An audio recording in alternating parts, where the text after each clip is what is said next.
মন যদি দিতে হয় নবীকে দিও, আহা প্রাণ যদি দিতে হয় নবীকে দিও। তোমার কষ্ট যত না যিনি সইতে পারে না, তোমার কষ্ট যত না যিনি সইতে পারে না, সেই নবীকে ভালোবেসে দরুদ পড়িও। ওমা আহা প্রাণ যদি দিতে হয় নবীকে দিও। সাকারাতের বিছানাতে কি যে যন্ত্রণা, সাত সমুদ্রের পানি দিলে তৃষ্ণা মিটবে না। ওই কঠিন বিপদের দিনে, ওই কঠিন বিপদের দিনে পাশে থাকিও। মন যদি দিতে হয়, আহা প্রাণ যদি দিতে হয়, আহা জাহান্নামের গেইটে নবী থাকবেন দাঁড়াইয়া, চক্ষু মোবারকের পানি পড়বে গড়াইয়া। প্রাণের চেয়ে অধিক বেশি, প্রাণের চেয়ে অধিক বেশি ভালোবাসিও।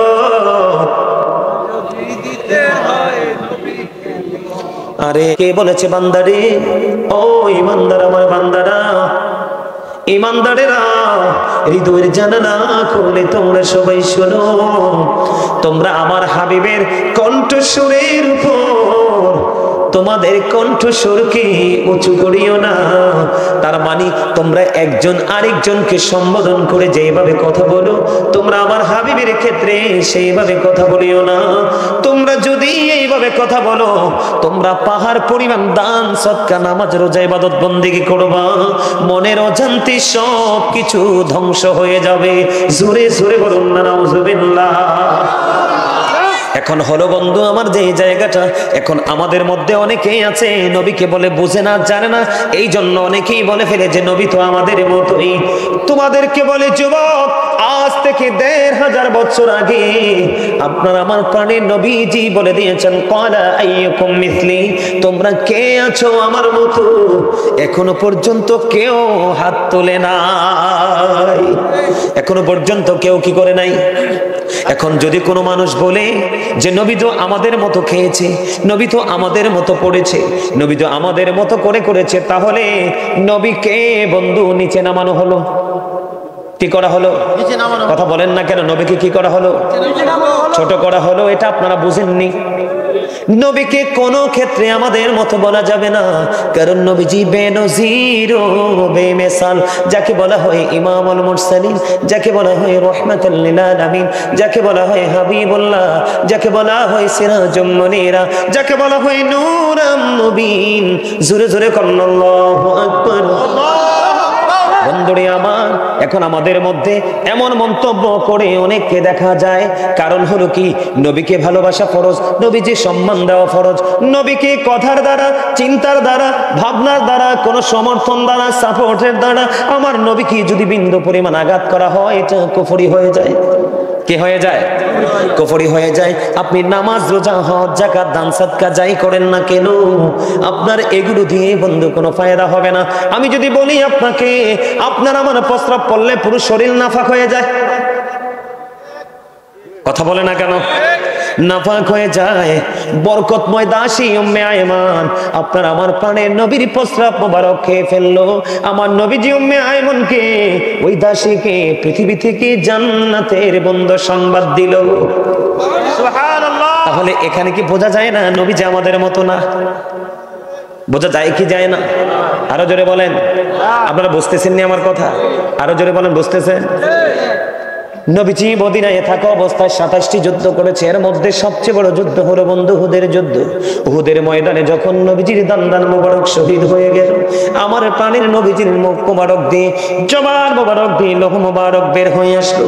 রক্ত মোবারক যখন প্রবাহিত লাগলো, ও বন্ধু সালমানপুরের আমার ভাই, আমার বাবা, আমার মা বোনদেরকে ডেকে ডেকে বলবো, হৃদয় করে শোনো, কারণ নবীর প্রেম না থাকলে ঈমান নাই। নবীকে ভালোবাসা ফরজ, নবীকে ছোট করে খাটো করে ইজ্জতের চাদরে টান দেওয়া এটা কুফরি। আল্লাহ রাসূল বলেছেন, ক্বালা মান সাব্বা নাবিয়া ফাকতুলহু ওয়া মান সাব্বা সাহাবী ফাদরিবুহু। নবীকে যারা বকা দিবে, গালি দিবে, নবীর ইজ্জতে হানি করবে, আমার নবীজি হাদিস শরীফের মধ্যে এসেছে, তোমরা তাকে সঙ্গে সঙ্গে হত্যা করে ফেলো। ওয়া মান সাব্বা সাহাবী ফাদরিবুহু, সাহাবায়ে কেরামকে যারা বকা দিবে, তাদের ইজ্জতে আঘাত করবে, তোমরা তাদেরকে প্রহার করো, তার মানে বাইন্দা পিটাও। হাদিস শরীফ, সহিহ হাদিস, বুঝে নিতে হবে। নবীজির যখন বন্ধু রক্ত মোবারক প্রবাহিত হতে লাগলো, মালিক বিন সিনান দেখি বন্ধু সহ্য করতে পারলো না, এবার শুরু করলেন নবীজির রক্ত মোবারক চোষা। চষতে চষতে চষতে চষতে বন্ধু আমার নবীজি একটা ডাক দিয়ে বলল, রে মালিক বিন সিনান, রক্ত বক্ষণ করো না, জমিনে ফেলে দাও। এবার ওই মালিক বিন সিনান একটা ডাক দিয়ে বললেন, ইয়া রাসূলুল্লাহ, ইয়া হাবিবাল্লাহ, নবী গো, আমি আল্লাহর ইজ্জতের কসম করে বলছি গো নবী, আমি আপনার একটা ফোঁটা রক্ত উহুদের জমিনে পড়তে দিব না। এই কথা বলে নবীজি রক্ত মোবারক বন্ধ চষতে শুরু করলেন। চষতে চষতে চষতে চষতে যখন সর্বশেষ রক্তের ফোঁটা চষা শেষ হয়ে গেল, আমার নবীজি দুনিয়ার মানুষকে জানিয়ে দিল, অনেক পৃথিবীর মানুষ, তোমরা শুনে রাখো, দুনিয়ায় যদি কোনো জান্নাতি মানুষ দেখতে চাও, তাহলে এই মালিক বিন সিনানকে দেখে নাও। তার আমল হলো নবীর প্রেমে পড়ে বন্ধু নবীজির পবিত্র দেহ মোবারক থেকে রক্ত মোবারক ভক্ষণ করেছে, আর আপনার আমার রক্ত খাওয়া টোটাল হারাম। বুঝে আসছেনি আপনাদের? নবীজি রক্ত মোবারক খাওয়ার কারণে দুনিয়ায় জান্নাতের সুসংবাদ পাইল মালিক বিন সিনান। ভালো করে কিতাব দেখবেন, ঘাটবেন, যোগ্য দক্ষ আলেমদের সাথে যুক্ত হয়ে যাবেন। আপনি হাঁটতে লাগলে মানুষও তো সালাম দেয় না, কথা বলে না? আপনি আমি হাঁটতে লাগলে কি মানুষ সালাম দেয়? এখনকার ছেলেরাকে সালাম দেয় 2000-এর মধ্যে 2-4 জন সালাম দেয়, ম্যাক্সিমামই মাথা নিচু করে। ওরা অপেক্ষায় থাকে মুরব্বীরা কখন সালাম দিবে। কথা বলেন না কেন? কিন্তু আমি নবীজির মর্যাদা বোঝানোর জন্য আমি আপনাদেরকে বলেছি বন্ধু, হযরতে আলী রাদিয়াল্লাহু তাআলা আনহু থেকে হাদিস কানা বর্ণিত। হযরতে আলী তিনি ডেকে ডেকে বলতেছেন, আমি আমার প্রাণের নবীর সাথে মক্কার আঁকাবাঁকা পথে যখন হাঁটতেছিলাম, একদিন আমি আমার প্রাণের নবীর সফর সঙ্গে হয়ে গেলাম। আমি যখন ওই মক্কার আঁকাবাঁকা মেটু পথে যখন হাঁটতে লাগলাম, আমার নবীজি সুন্দর করে হাঁটতেছে হাঁটতেছে, আমি আলী নিজে শুনতে পেয়েছি আমার নবী যখন হাঁটতেছিল, ওই আশেপাশের গাছপালা তরুলতা এবং পায়ের নিচে পিষ্ট হওয়া পাথর পর্যন্ত আমার প্রাণের নবীকে সালাম দিয়েছে। জোরে জোরে কন্যা সুবহানাল্লাহ। আমি যুবক বন্ধু তোমাদেরকে বলে দিতে চাই, নবীটা যেমন আমার, নবীটা তেমনি তোমার। তুমি ইতিহাস পড়েছো, অনেক স্টোরি তোমার জীবনে তুমি পড়েছো, কিন্তু জীবনের একটা সময় বের করে তুমি তোমার প্রাণের নবীর জীবনের ইতিহাস তুমি একটু পড়ে দেখো, তুমি মুগ্ধ হয়ে যাবে। যুগে যুগে যুগে যুগে কত বেঈমান কাফের ইসলামের রং লাগার কারণে বন্ধু ইসলাম ধর্ম গ্রহণ করেছে, ঠিক কিনা? আরো জোরে। তুমি তোমার নবী হলো মূল, তুমি তোমার প্রাণের নবী হলো মূল। তুমি তোমার নবীকে নিয়ে অবজারভেশন করো, গবেষণা করো, রিসার্চ করো, অটোমেটিক্যালি তোমার সামনে সত্যটা উঠে আসবে বন্ধু। তাহলে এখানে কি বোঝা গেল? গাছপালা তরুলতা পর্যন্ত আমার প্রাণের নবীকে সালাম দে, আমার নুরুন আলে নূর নবীকে সালাম দে, পাথর পর্যন্ত নবীজিকে সালাম দে। আর আমরা একজন মুসলমান আরেকজন মুসলমানকে দেখা মাত্র সালাম দেওয়া এটা উত্তম কাজ। কথা বলে না কেন? এবং হক আদায় করা। কিন্তু তোমাকে আমাকে কেউ সালাম দেয় না, প্রাণের নবীকে গাছপালা তরুণতা পাথর পর্যন্ত সালাম দেয়। এতে বোঝা যায় রে আমার প্রাণের নবী বেনজির ও বেমিসাল, ঠিক কিনা বলেন? ইয়া রাসূলুল্লাহ, ইয়া গাউসুল মুসলিম, জিন্দাবাদ জিন্দাবাদ। Thank you very much. আহলে সুন্নাহ ওয়াল জামাত ইজ দ্য বেস্ট পার্টি। নবীজি ওই আহলে সুন্নাত ওয়াল জামাতের অন্তর্ভুক্তদেরকে নবীজি দুনিয়া থেকে জান্নাতের সুসংবাদ দিয়ে গেছে। জোরে কর না সুবহানাল্লাহ। তাহলে এখানে কি বোঝা যায়? নবী আপনার আমার মতো। তাইলে আমি একটা গজল গাই, আপনারা খুঁজে নেন এখান থেকে কথাগুলো ঠিক আছে কিনা। নবী যদি মানুষ হতো, মানুষ পরিচয় কালেমায় থাকতো, নবী যদি মানুষ হতো, মানুষ পরিচয় কালেমায় থাকতো, পাক কালেমায় পড়ি পরিচয় আল্লাহরই রাসূল, দুজাহানে নাই কেহ তাহার সমতুল, হায়রে দুজাহানে নাই কেহ তাহার সমতুল। নবী যদি মৃত হতো নামের আগে মরহুম হতো, ঠিক কিনা বলেন? নবী যদি মৃত হতো নামের আগে মরহুম হতো, নামে প্রমাণ নূর নবীকে মরহুম বলতে সাহস না পাই কোন, দুজাহানে নাই কেহ তাহার সমতুল, হায়রে দুজাহানে নাই কেহ, ঠিক কিনা বলেন? দুজাহানে নাই কেহ তাহার সমতুল। সকল মানুষ মরে গেলে নামের আগে মরহুম বলে, সকল মানুষ মরে গেলে নামের আগে মরহুম বলে, নামে প্রমাণ জিন্দা নবী মুহাম্মদের রাসূল, দুজাহানে নাই কেহ তাহার সমতুল, হায়রে তাহার সমতুল। কথা কি বুঝে আসছে? আমার কথা বুঝতে পারছেন? তাহলে এতে কি বোঝা যায়? নবী আমাদের মতো নয়, নবী নবীর মতো। কথা বলেন ঠিক না ঠিক? আমাদের মধ্যে আছে না অনেকে বলে না, এরকম নবীকে নিয়ে অনেক বিরূপ মন্তব্য করে। ভাই তুমি নবীকে নিয়ে নবীকে ছোট করো না। তুমি নবীকে ছোট করলে তুমি বেনিফিটটা কি পাবে? তুমি কিভাবে বেনিফিশিয়ারি হবে? হবে না তো। আমি আজকে প্রমাণ দিব। বন্ধুরে আমার, আল্লাহ শুধু এখানে একান্ত নয়, ও বন্ধু আল্লাহ বলেছেন ইন্নাল্লাযীনা ইউযুনাল্লাহা ওয়া রাসূলাহু লা'নাহুমুল্লাহু ফিদ দুনিয়া ওয়াল আখিরাহ ওয়া আ'আদ্দা লাহুম আযাবান মুহিনা।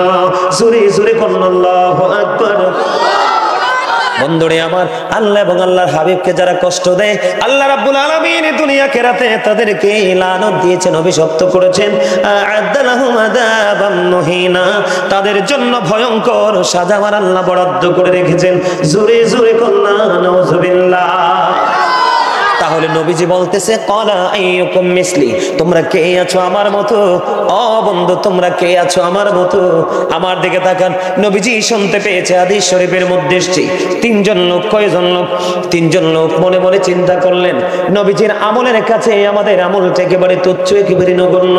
নবীজির জীবনে যে আমল করেছে সেই তুলনায় আমরা আমল করতে পারিনি। নিজেদেরকে তুচ্ছ মনে করে তিনজন লোক মনে মনে চিন্তা করলো। খেয়াল করেন, একটা এক্সাম্পল দেই। নবীজি তাদের কাছে আসলেন, এসেই বললেন তোমরা কি সেই লোক না? কয় হ্যাঁ। তোমরা একজন বলেছ কি আমি আজকে থেকে কন্টিনিউ মসজিদে থাকবো, আমি আমার বিবির সাথে দেখা করব না, ঠিক কিনা বলেন? আরেকজন বলতেছে আমি কন্টিনিউ রোজা রাখতে থাকবো। কথা বলেন না কেন? কি করতে থাকবো? কন্টিনিউ রোজা রাখতে থাকবো। আরেকজন কন্টিনিউ আমল করতে থাকবে। আরেকজন বন্ধু বিবির কাছে যাবে না। নবীজি আবার একটা ডাক দিয়ে বললেন ক্বালা আইয়ুকুম মিসলি, তোমরা কে আছো আমার মতো? তার কারণ নবীজি যেটা করে, নবীজি যেটা পারে, এটা পৃথিবীর কোনো মানুষের দ্বারা সম্ভব না, ঠিক কিনা বলেন? গত যে রাত গেল, গত রাতে বন্ধু মেরাজ গেছে, আপনারা জানেননি? আরো জোরে বলেন। নবীজি আপনার আমার মতো না, তার একটা প্রমাণ 1,24,000 নবী রাসূলের মধ্যে আল্লাহ রাব্বুল আলামিন 8 জন নবীকে স্বর্গীয় উপাধি দিয়েছেন।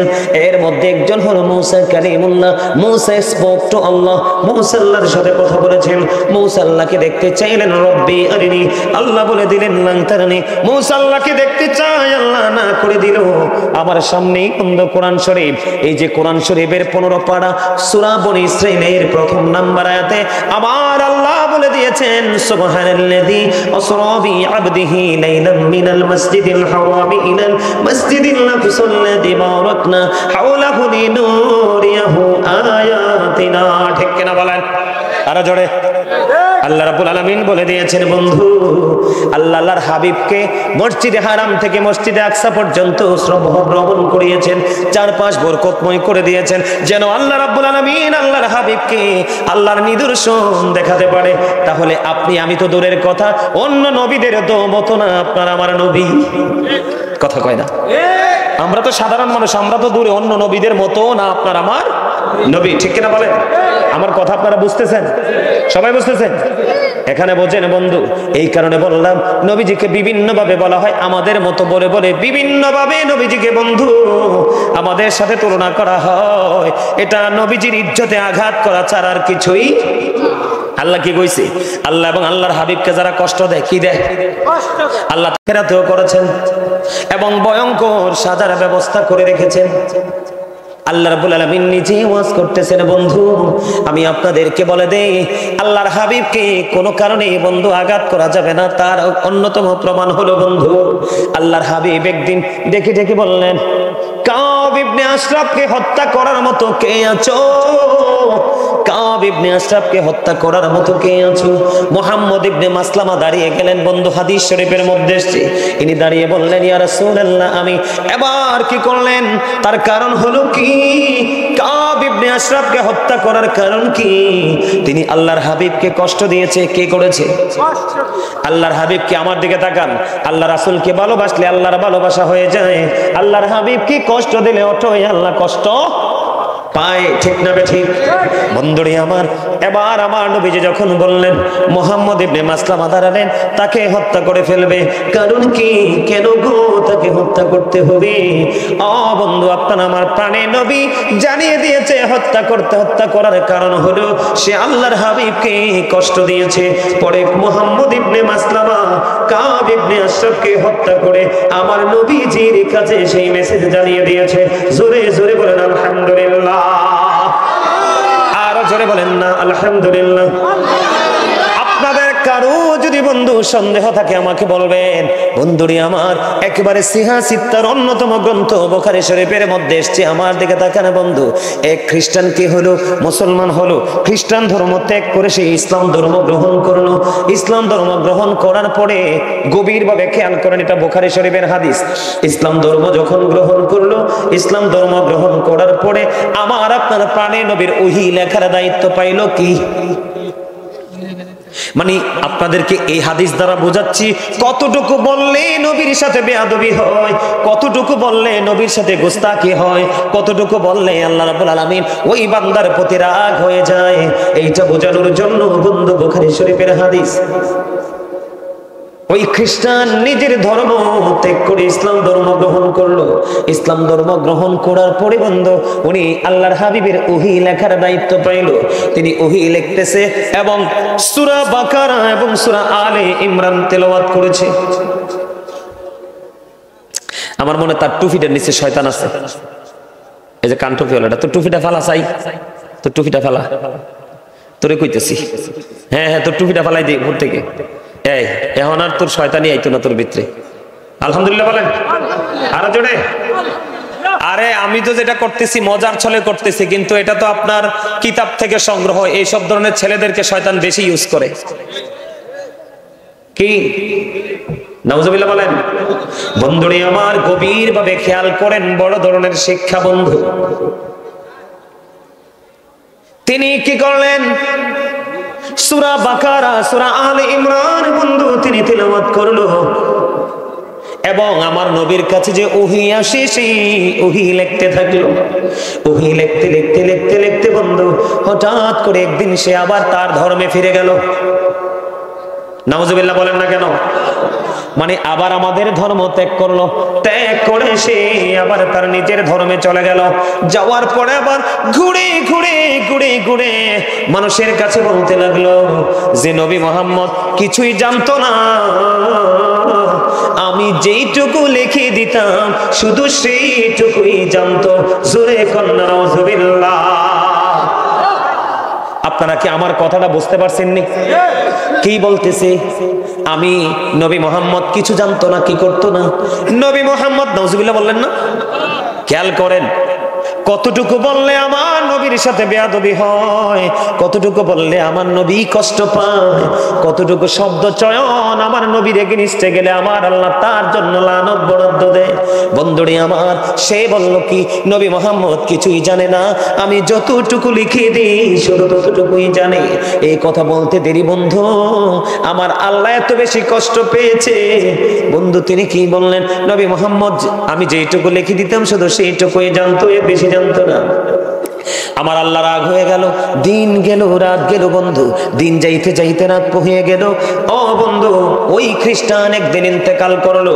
ইন্তেকাল করার পরে আপনারা জানেন কিনা জানি না, যুবক তোমরা জানো কিনা জানি না, খ্রিস্টান হিন্দুরা মারা গেলে সিতালের মধ্যে পুড়িয়ে ফেলে, কিন্তু খ্রিস্টান যখন মারা যায় তাদেরকে কফিনে বন্দি করে কবরে দাফন করে।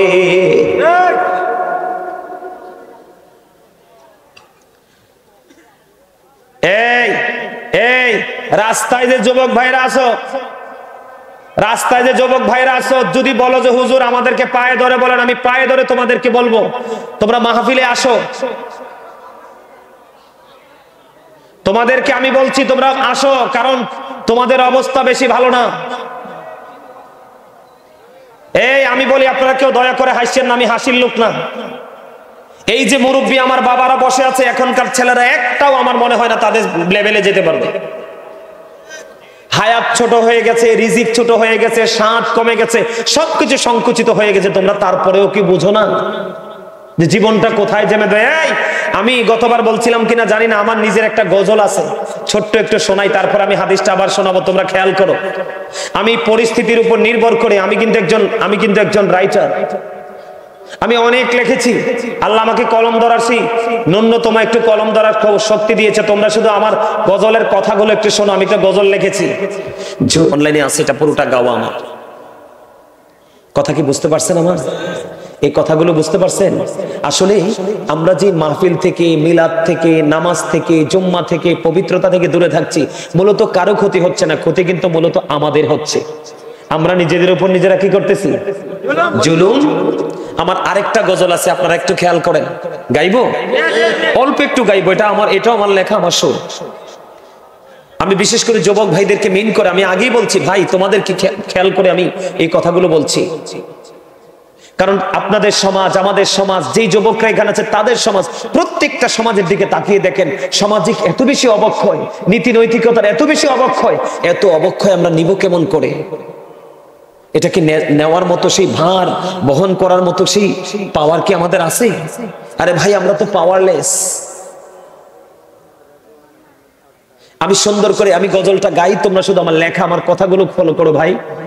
হাত জোর করে তোমাদেরকে অনুরোধ করছি, একটু মানসিকতাটাকে স্থির করো। আমি একটা গজল লিখেছি, যে গজলটাই আমেরিকা, ইউরোপ, লন্ডন, পৃথিবীর বিভিন্ন দেশে মানুষের হৃদয় ছুঁয়েছে। অনেক সময় আমাকে আমার ওয়াজের লাইভের মাধ্যমে অনেকে আমাকে কমেন্টস করেছে, হুজুর এই গজলটা একটু শুনতে চাই। আমার লন্ডনে একজন পাগল আছে, এত বেশি ভালোবাসে আমাকে, ওনার সবচেয়ে প্রিয় এই গজলটা। আমি একটু গাই, আপনারা খেয়াল করেন কথাগুলো। যুবক ভাইদেরকে বলছি, আমি আমাকে পাবলিশ করার জন্য নয়, যতটুকু পাবলিশ করার অলরেডি হয়ে গেছে। দেশ থেকে, দেশের প্রবাস থেকে, দেশের বাইরে থেকে এত বেশি প্রোগ্রামের অফার, আপনারা বিশ্বাস করবেন কিনা জানি না। আমি বলছি আমার দেশে আগে আমি সময় দিই, কারণ আমার দেশের যুবকদের, আমার দেশের মানুষের অবস্থা এমনিতেই ভালো না। আপনি বাংলাদেশে, আজকে আমি প্রোগ্রাম থেকে আপনাদেরকে বলে যাই, আমি চ্যালেঞ্জ করে বলে যাই, বাংলাদেশে কোন আলোচককে আপনি পাবেন না এইভাবে ঘড়ির দিকে না তাকাইয়া, মোবাইলের দিকে না তাকাইয়া কন্টিনিউয়াসলি এইভাবে আলোচনা করতে। কেন আমি এত সময় দিই জানেন? ওয়াজে আমার বিষয় থাকে অনেকগুলো টপিক নিয়ে আলোচনা করব। এর সবচেয়ে বড় বিষয় হলো যে আমার কাছে মনে হয় আজকের মাহফিলটা আমার জীবনের শেষ মাহফিল। হয়তোবা আমার জীবনে আমি আর এই মাহফিলটা করতে পারবো না, এই জন্য আমি একেবারে হৃদয় দিয়ে চাইবো আপনাদের কাছে আমি সঠিক তথ্যটা দেওয়ার জন্য। কথা কি বুঝতে পারছেন? আমার বুঝতে পারছেন? আমি আপনাদেরকে আমার লেখা আরেকটা গজল শোনাই, একটুখানি শুনবেন? শুনবেন? কথা বলেন, শুনবেন? সবাই শুনবেন? যুবক ভাইরা তোমরা রাজি আছো শুনতে? আমি একই সুরে দুইটা গজল লিখেছি, একটা হাম একটা নাত। একই স্বরে দুইটা গজল, একটা হাম একটা নাত। আমি এখন হাম বাড়িতে আলা শোনাবো তোমাদেরকে, একটুখানি শুনবে এবং কথাগুলো খেয়াল করবে। এই আল্লাহ আমাদের সবাইকে রেডি হয়ে যাওয়ার তৌফিক দান করুন, সকলে বলুন আমিন। আরো জোরে বলুন আমিন, আরেকটু মহব্বতে বলুন আমিন। বন্ধুরে আমার, ওই যে আমার হাদিস শরীফ দেখেন, আমার নবীর সাথে বেয়াদবি করলে আমার আল্লাহ ছাড় দেয় না। ওই খ্রিস্টান কি করলেন, সূরা বাকারা সূরা আলে ইমরান তেলাওয়াত করলেন। কি শেষ করে দিতে হবে?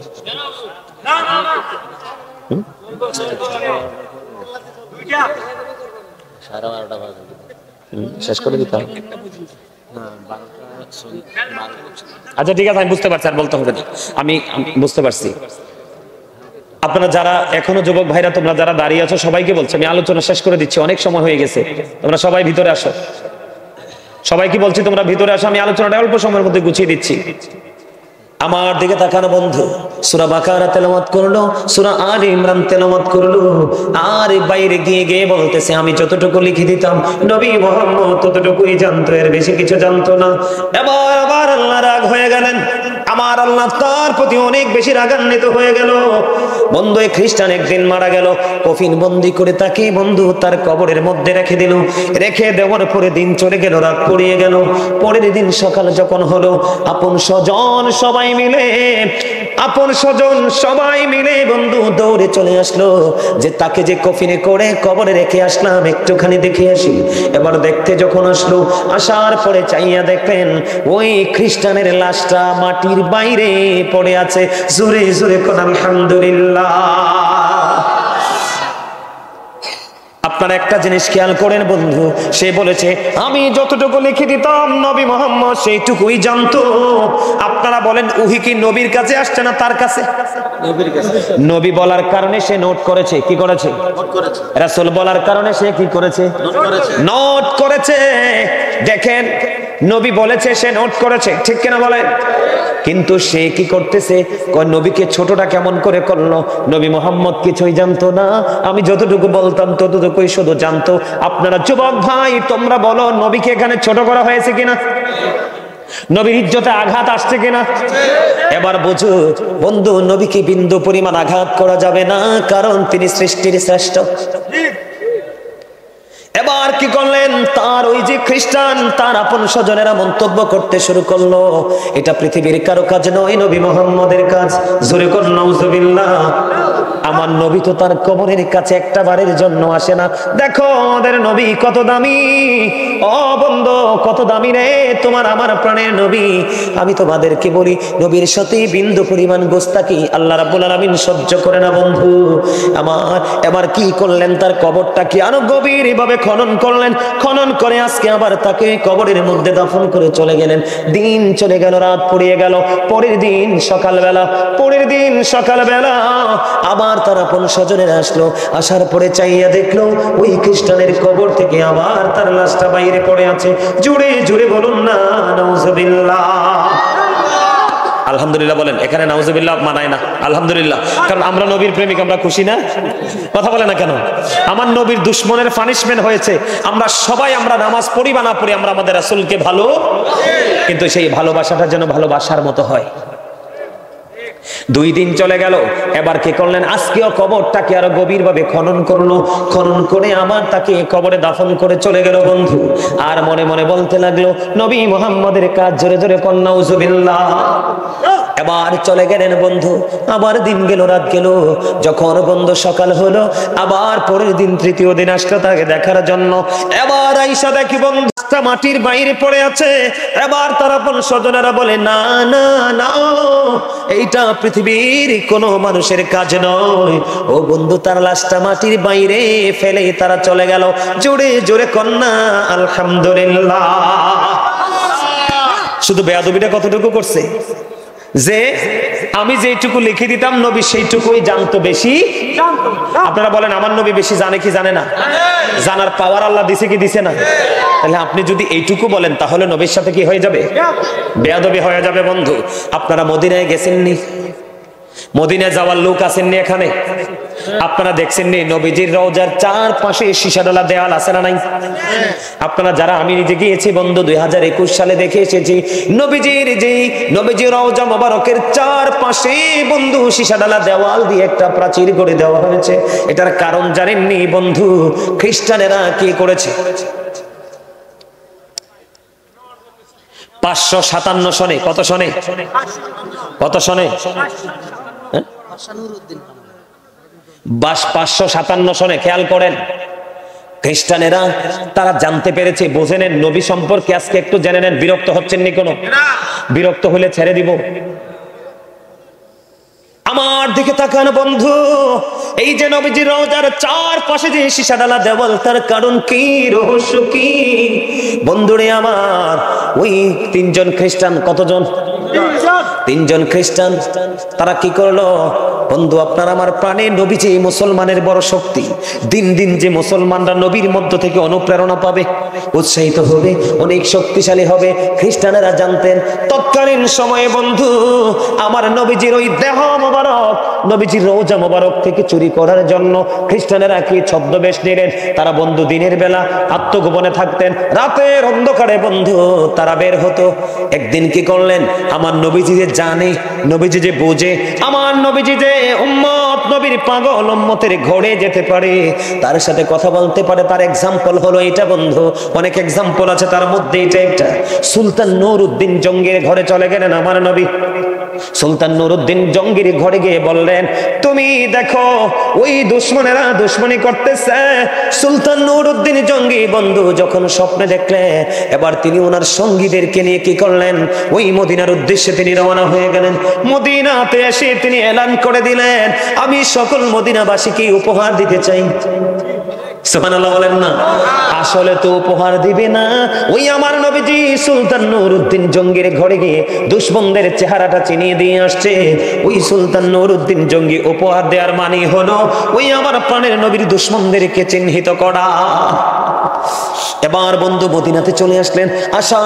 মদিনাতে চলে আসার পরে বন্ধু সবাইকে তিনি উপঢৌকন দিলেন। কিন্তু আমার নবীজি যে 2 জন চেহারার 3 জন চেহারার মানুষ দেখিয়েছেন, তাদেরকে খুঁজে পায় না। এবার প্রশ্ন করলেন, কি তোমাদের মধ্যে পুরস্কারের বাকি আর কেউ আসেনি? কই আর আছে তো। কি কয় পুরস্কার পাওয়ার বাকি আছে? কয় ওরা কারা? কয় ওরা অত্যন্ত আল্লাহওয়ালা বুজুর্গ। কয় তাই নাকি? কিন্তু সুলতান নূরউদ্দিন জঙ্গি বুঝে ফেলেছে যে না না না, ওইগুলোই হলো বড় দুশমন। এবার বন্ধু চলে গেলেন, আমার দিকে তাকান। এবার যখন চলে গেলেন, যাওয়ার পরে তাদের তাঁবু থেকে তাদেরকে বের করলেন, বের হয়ে এসো। তারা যখন বের হলো, বের হওয়ার পরে চাইয়া দেখলেন মাটির বিছানা বিছানো, বিছানা সরালো, বিছানা সরানোর উপরে নিচে দেখলেন বন্ধু তক্তা বিছানো। এবার তক্তাগুলো সরানো হলো, তক্তাগুলো সরানোর পরে চাইয়া দেখলেন, তক্তাগুলো সরানোর পরে চাইয়া দেখলেন তারা যেখানে বসবাস করে ওখান থেকে নিচের দিকে নবীজির রওজার দিকে একটা সুড়ঙ্গ বন্ধ করে ফেলেছে। জোরে জোরে কন্যা নাউজুবিল্লাহ। বিশাল সুড়ঙ্গ খুলে ফেলেছে বন্ধু। কিতাবের মধ্যে এসেছে যদি ওই রাত্রাই সম পাইত, নবীজির বন্ধু পা মোবারকের কাছাকাছি পর্যন্ত চলে গিয়েছিল। তখন কি করলেন তারা? রাতের বেলা, দিনের বেলা বের হতো না, সুফি সেজে থাকতো।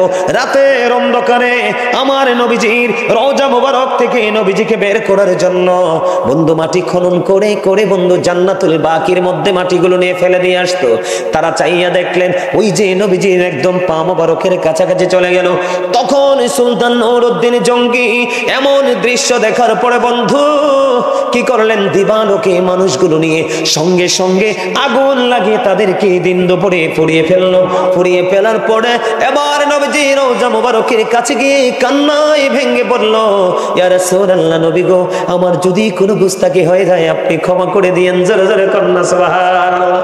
বন্ধুরে আমার, ওই 557 সনে তখন ওই সুলতান নূরউদ্দিন জঙ্গি যুগে যুগে যুগে যুগে আমার নবীর দুশমনেরা আমার নবীকে আঘাত করার কি করবে? চেষ্টা করবে। এই জন্য ওই তখনকাই 557 সনে সুলতান নূরউদ্দিন জঙ্গি আমার নবীজির রওজা পবিত্র দেহ মোবারকের চারপাশে বন্ধু সীসা ডালা দেওয়াল তুলে দিয়েছে, যেন ভবিষ্যতে কোনো চক্র আমার নবীকে নিয়ে চক্রান্ত করতে না পারে। জোরে জোরে বলুন না সুবহানাল্লাহ। আমার নবী সুলতান নূরউদ্দিন জঙ্গে গেল, এই যে পাওয়ারটা এটা দিয়েছে কে? সুলতান নূরউদ্দিন সত্য উদ্ঘাটন করেছে, এটার পাওয়ার দিল কে? বন্ধু শুধু এখানে একান্ত নয়, আমার নবীকে বন্ধু আবু রাফে নামক একজন ইহুদি, আপনারা জানেন কিনা জানি না, মুসলমানের পৃথিবীতে বর্তমানে শ্রেষ্ঠ দুশমন হলো ইহুদিরা। তারা ইসরায়েল কি কোন দেশ? ইহুদিদের দেশ, ঠিক কিনা বলে? খেয়াল করেন, ইতিহাস পড়েন। এই জন্য যুবক তোমাদেরকে বললাম করব কি করব, আমি ইহুদিকে হত্যা করব। হুজুর ওই আবু রাফে নামক ইহুদির দোষটা কি?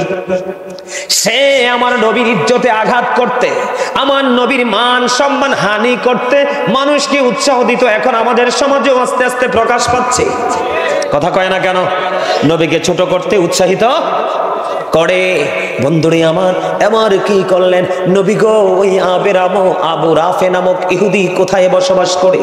আমার নবীজি বললেন তার বসবাস, তার আবাসস্থল হলো হিজাজে। কোথায়? হিজাজ ভূমিতে তার আবাসস্থল। আপনার আমার প্রাণের নবী তিনি বলে দিলেন বন্ধু, তিনি বললেন তুমি যাও যাও, তুমি হিজাজে চলে যাও। দল অনেক সৈনিক আছে, এর মধ্যে দলের লিডার হলো আমির হলো আব্দুল্লাহ ইবনে আতিক। বন্ধুরে আমার, ওই হিজাজে পৌঁছাইতে আব্দুল্লাহ ইবনে আতিক হিজাজে পৌঁছানোর পরে দেখতে পাইলেন সন্ধ্যা বন্ধু ডানা মেলে দিল, সূর্য বাংলাদেশের আকাশ থেকে আপন গন্তব্যে লুকিয়ে গেল। এবার তিনি কি করলেন? সকল সফর সঙ্গীদেরকে বললেন তোমরা এখানে থাকো। বন্ধু এখানে থাকার পরে তিনি আস্তে আস্তে করে আবু রাফে নামক ইহুদির বাড়ি চলে গেল। ওনার ঘরে ঢুকলো, ঢুকার পরে দেখলেন তিনি মানুষের মধ্যখানে শুয়ে আছে, তার মানে তার সন্তান সন্ততিদের মাঝে শুয়ে আছে। এবার তিনি কি করলেন? কিন্তু আবু রাফেকে কি করতে হবে? চিহ্নিত করতে হবে। এবার কি করলেন? আব্দুল্লাহ ইবনে আতিক তিনি বললেন আবু রাফে তুই ঘুমাই, তোমার মায়ের আজকে দাঁড়া। এবার যখন বললেন আবু রাফে বলতে দেরি, এবার আবু রাফে ডাক দিয়ে বলল কে কে কে কে আমাকে ডাকলো কে? তার মানে হলো আবু রাফে নামক ইহুদিকে চিহ্নিত করার জন্য এই নামটা নিয়েছে। নামটা নেওয়ার সঙ্গে সঙ্গে যখন বন্ধু আবু রাফে নামক ইহুদিরা সাড়া দিল, কি দিল? সারা দিতে দেরি, তখন উন্মুক্ত তরবারি নিয়ে সঙ্গে সঙ্গে আবু রাফেকে হত্যা করে দিল। জোরে জোরে বলুন না আলহামদুলিল্লাহ। আপনারা বলেন এই যুগেও যদি কেউ নবীকে অপমান করে, নবীর ইজ্জতের চাদর ধরে টান দে, আমরা তাকে ছাড়বো না? কথা বলেন না ছাড়বো? বন্ধুরে, হযরত ওমরের জীবনের ইতিহাস খুঁজে দেখো। ওমর তার আপন বাবার কল্লা ফেলে দিয়েছে। কে? কথা কয় না। নবীর সাথে বেয়াদবি করা যাবে না। কোরআন শরীফের 29 পারা সূরা কলাম আল্লাহ রাব্বুল আলামিন বলেছেন উতুল্লিং বাদা যালিকা জানিম। আল্লাহ বলেছেন with all that he is a bastard. আল্লাহ রাব্বুল আলামিন ওয়ালিদ বিন মুগিরাকে নবীর সাথে বেয়াদবি করার কারণে 10টা গালি দিয়েছেন। এর মধ্যে 10 নাম্বার গালি হলো যার সন্তান। আউযুবিল্লাহ। কোরআন শরীফ অস্বীকার করতে পারবেন নি? কথা কয় না। অস্বীকার করা যাবে? এই আপনারা জানেন তাব্বাত ইয়াদা একটা সূরা আছে, সূরা লাহাব। সূরা লাহাব কেন নাযিল হয়েছে জানেন? আমার নবীর সাথে বেয়াদবি করছিল আবু লাহাব। কি করেছিল? আমার নবীকে আঘাত করার জন্য পাথর হাতে নিয়েছিল। কি করেছিল? হাতটা উঠাইতে দেরি, আমার আল্লাহ সূরা লাহাব পাঠাইতে দেরি করে নাই। ধ্বংসের খবর দিয়েছে, সাবধান। আমার নবীর সাথে তুমি যদি পারো নবীর সুন্নাতকে আঁকড়ে ধরবা, না পারলে তুমি কি করো না? আরে হেইয়া কর্ম আনে। কথা বুঝতে পারছেন আমার? তার নবীর সাথে বেয়াদবি করা যাবে? এই যুবক তোমাদেরকে বলি, প্রত্যেকটা সূরা আয়াত নাজিল হওয়ার পিছনে ব্যাকগ্রাউন্ড আছে। কি আছে? শানে নজুল আছে, প্রেক্ষাপট আছে, আছে না নাই? সবচেয়ে ছোট্ট সূরা ইন্না আ'তাইনাকাল কাউসার ফাসাল্লি লিরাব্বিকা ওয়ানহার ইন্না শানিয়াকা হুয়াল আবতার। সর্বশেষে আবদার শব্দটা আসেনি?